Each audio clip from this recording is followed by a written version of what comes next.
In a word, he had a noble character, though he devoted its energies unfortunately to conquest and war.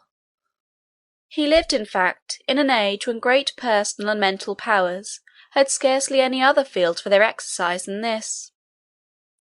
He entered upon his career with great ardour, and the position in which he was placed gave him the opportunity to act in it with prodigious effect.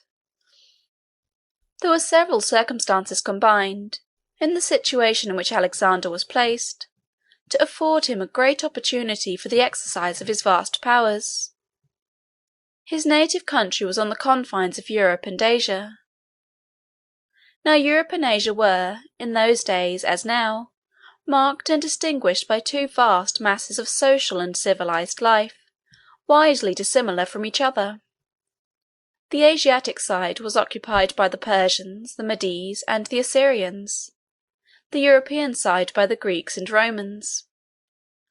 They were separated from each other by the waters of the Hellespont, the Aegean Sea, and the Mediterranean, as will be seen by the map.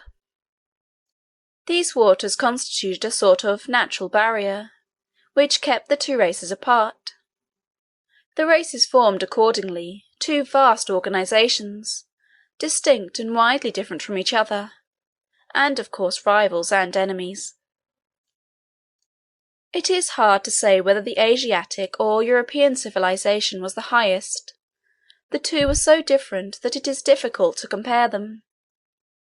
On the Asiatic side there was wealth, luxury, and splendour; on the European, energy, genius, and force.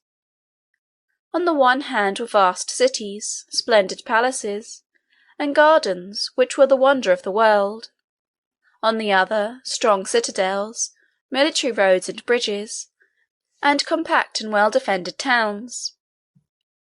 The Persians had enormous armies, perfectly provided for, with beautiful tents, horses elegantly caparisoned, arms and munitions of war of the finest workmanship, and officers magnificently dressed and accustomed to a life of luxury and splendour. The Greeks and Romans, on the other hand, prided themselves on their compact bodies of troop, inured to hardship and thoroughly disciplined.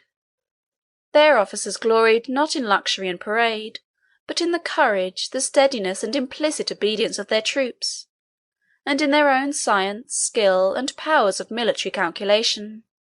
Thus there was a great difference in the whole system of social and military organization in these two quarters of the globe.